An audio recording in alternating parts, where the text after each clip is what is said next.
सरोकार। नमस्कार, मैं उसे और आप देख रहे हैं प्राइम टीवी और वक्त हो गया इस वक्त की बड़ी खबरों का। कानपुर जिले का एकता मर्डर केस मामला इन दिनों सुर्खियों में बना हुआ है, क्योंकि यह फिल्म दृश्यम की तर्ज पर कारोबारी की पत्नी की हत्या डीएम कंपाउंड में इसे दफनाने का मामला भी सामने आया है। पुलिस ने आरोपी जिम ट्रेनर विमल सोनी को गिरफ्तार कर लिया है। बता दें कि जिम ट्रेनर विमल सोनी ने 4 महीने पहले कानपुर के कारोबारी राहुल गुप्ता की पत्नी एकता को अपने प्यार के जाल में फंसा लिया था। मिली जानकारी के मुताबिक जिम ट्रेनर की फिजिकल फिटनेस को देखकर अक्सर लड़कियां उसके जाल में फंस जाती थीं। ऐसे में एकता गुप्ता भी उसके प्यार में पड़ गई। धीरे धीरे दोनों के बीच नजदीकियां बढ़ती गई, लेकिन कुछ समय के बाद उसने एकता को फिल्म दृश्यम के अंदाज में मारकर उसकी लाश को डीएम कंपाउंड में दफना दिया। इस केस की गुत्थी सुलझाते हुए पुलिस ने कई सारे ट्विस्ट का खुलासा किया है, जिसे जिम ट्रेनर ने छिपाने की कोशिश की थी। जी बता दें, हत्या कर डीएम आवास में दफनाया गया है एकता को। और कानपुर से ये फिल्म दृश्यम जैसे जो दृश्य सामने आए हैं वो गवाही देते हैं कि किस तरह से एकता को दफना दिया गया मारकर। और कानपुर से ये खबर आपको बता रहे हैं, जहां पर एकता मर्डर केस का खुलासा हुआ है। आरोपी को गिरफ्तार किया जा चुका है। 4 महीने से एकता का पति उसको तलाश रहा था। आपको बता दें, डीएम कंपाउंड में एकता के शव को छिपाया गया था और जिम ट्रेनर ने एकता की हत्या की थी। कानपुर जिले का एकता मर्डर केस मामला इन दिनों सुर्खियों में बना हुआ है। खबर पर अधिक जानकारी के साथ रिजवान संवाददाता कानपुर से हमारे साथ जुड़ चुके हैं। रिजवान, देखिए, एकता मर्डर केस एकदम दृश्यम फिल्म जैसे जो दृश्य देखे गए हैं इस केस में वो सामने आए हैं, क्या कुछ अपडेट्स है अब तक? मैं आपको बता दूं, कानपुर का ये सबसे बड़ा केस बताया जा रहा है, जिसको दृश्यम के तर्ज पर इसने आरोपी ने इस काम को अंजाम दिया। सबसे पहले दृश्यम उसकी पत्नी की हत्या, एक कारोबारी की पत्नी की हत्या पहले अगवा किया, फिर हत्या की, फिर लगभग 4 महीने बाद पुलिस ने उसका कंकाल बरामद किया।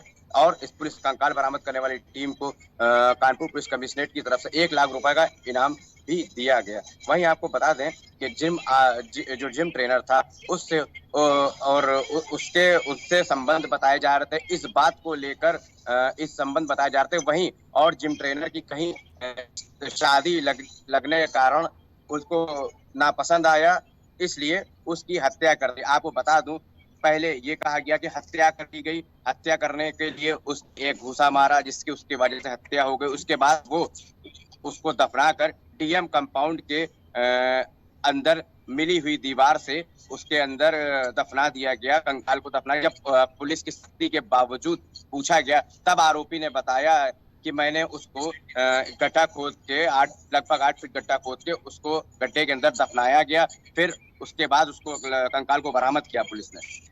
देखिए, गिरफ्तार कर लिया गया है। क्या कुछ सजा के लिए कहा जा रहा है, क्या कुछ चर्चा इस पर?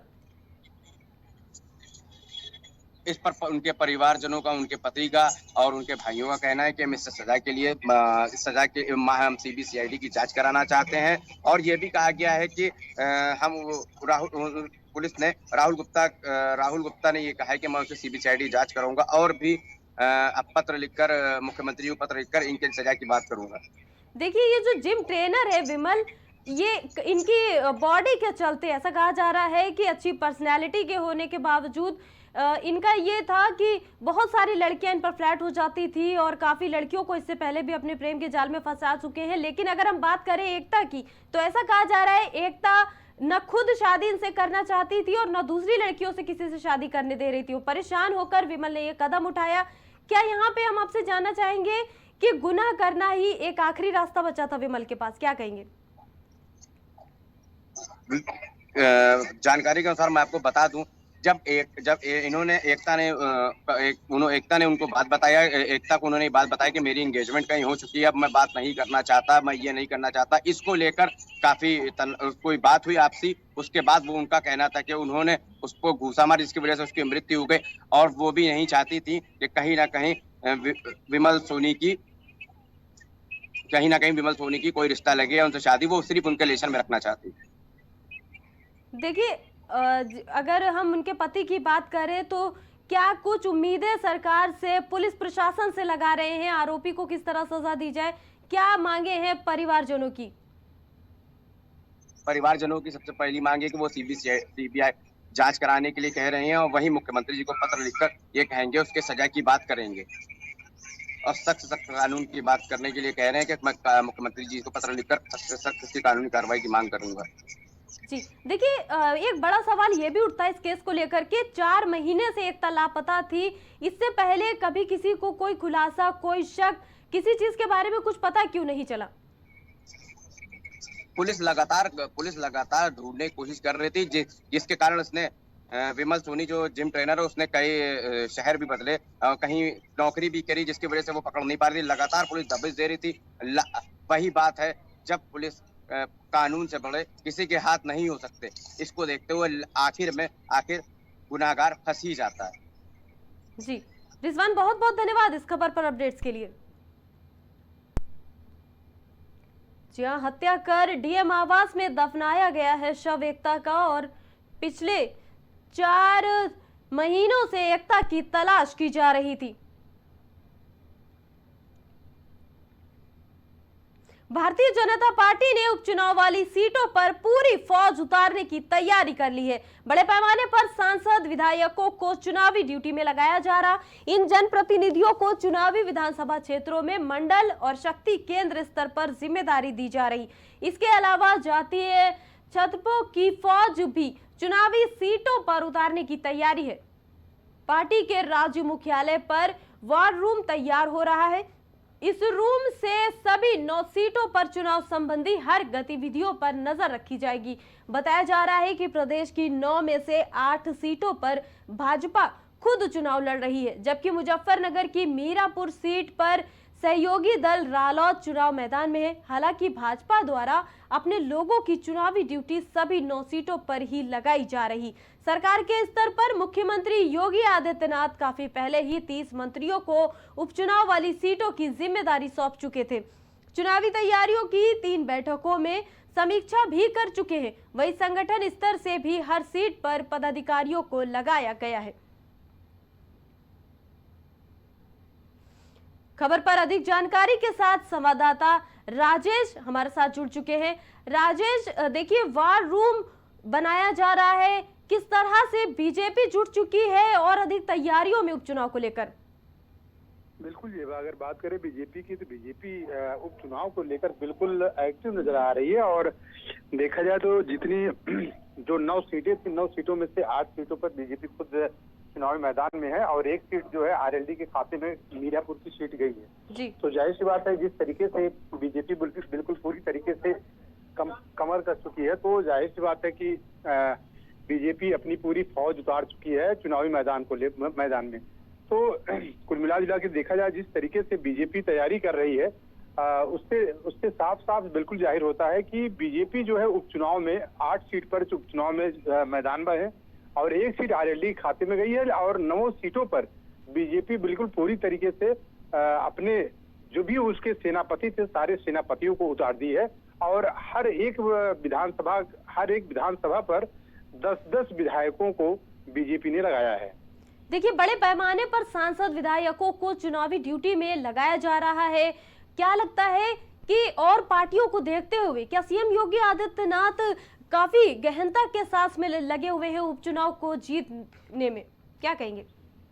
बिल्कुल, इन 9 सीटें जीतने के लिए बीजेपी बिल्कुल पूरी तरीके से साम दाम दंड भेद सब कुछ अपनाने की कोशिश करेगी। और वहीं आपको बता दें कि बीजेपी जो है हर सीट पर 10-10 विधायकों और मंत्रियों को लगा चुकी है। उसके अलावा मंत्रियों को अलग से उसके पहले उन उपचुनाव के क्षेत्रों के प्रभारी भी लगातार बीजेपी पहले से बना चुकी है। वहीं अगर बात करें सीएम योगी आदित्यनाथ की, सीएम योगी आदित्यनाथ खुद जो मंझवा की सीट है और कटेहरी की सीट है, इन 2 सीटों की खुद निगरानी योगी आदित्यनाथ कर रहे हैं। लेकिन अगर बात की जाए रैलियों की, तो योगी आदित्यनाथ ने पहले ही सूचित कर दिया है कि योगी आदित्यनाथ हर उपचुनाव की सीट पर 2-2 रैलियां योगी आदित्यनाथ खुद करेंगे। अच्छा, देखिए, बीजेपी की तरफ से पार्टी के राज्य मुख्यालय पर एक वार रूम तैयार किया जा रहा है, इसके बारे में क्या कहना चाहेंगे? क्योंकि ऐसा कहा जा रहा है इस वार रूम से पूरे ओवरऑल कल जो उपचुनाव है उस पर बड़ी ही गहनता से जांच की जाएगी, नजर रखी जाएगी उस वार रूम में, क्या कहेंगे? बिल्कुल, जो वार रूम बनाया जा रहा है बीजेपी मुख्यालय पर, तो जाहिर सी बात है उसका सबसे बड़ा कारण है कि जो 9 सीटें हैं, 9 सीटों की पूरी तरीके से एनी टाइम निगरानी करने के लिए ये वार रूम बनाया जा रहा है। और यहाँ से पूरे जो 9 सीटों पर चुनाव होगा, जो 9 सीटों पर उसके बाद उस 9 सीटों पर किस तरीके से वहाँ के जो विधायक हैं, वहाँ के जो प्रभारी हैं, किस तरीके से वो काम कर रहे हैं, किस तरीके से क्षेत्रों में जा रहे हैं, उस सारी गतिविधियों पर नजर रखने के लिए ये वार रूम बनाया जा रहा है, जो बीजेपी कार्यालय में बनाया जा रहा है। देखिए राजेश, जिस तरह से आपने बताया कि 8 सीटों पर खुद बीजेपी ने चुनाव लड़ रही है, जबकि मुजफ्फरनगर की जो मीरापुर सीट है उस पर सहयोगी दल रालोद चुनाव मैदान में है। क्या लगता है, अगर हम मुजफ्फरनगर की बात करें, क्या कुछ तैयारी वहां पर? देखिए, आपको बता दें कि जो मीरापुर की सीट है वो आरएलडी के खाते में गई है। और दूसरी चीज आपको बता दें कि आरएलडी जो है, बिल्कुल आरएलडी ही पश्चिम यूपी का आरएलडी का गढ़ माना जाता है। और खास बात यह है कि आरएलडी जो है वहां पर किसी भी तरीके से मीरापुर की सीट को अपने हाथ से जाने नहीं देगी, क्योंकि जिस तरीके से अगर देखा जाए तो आरएलडी का गठबंधन है बीजेपी से, तो आरएलडी चाहेगी कि एक सीट कम से कम वो आरएलडी वहां से मीरापुर की सीट निकाले। लेकिन अगर आरएलडी एक सीट मीरापुर की अगर नहीं निकाल पाती है, तो मुझे लगता है कि 2027 के चुनाव में आरएलडी को बीजेपी जो है कोई खास तवज्जो देने वाली नहीं है। जी बिल्कुल, देखिए आरएलडी को कह सकते हैं कि भले ही एक सीट दी है, लेकिन सीएम योगी आदित्यनाथ एक मौका देना चाहते हैं आरएलडी को। और जाहिर सी बात है, जैसा कि आपने कहा कि अगर जीत नहीं पाती है वो एक सीट को भी, तो आगे बहुत ही मुश्किल हो जाएगा बीजेपी के साथ इनका गठबंधन। राजेश, बहरहाल इस खबर पर जुड़ने के लिए बहुत बहुत धन्यवाद आपका।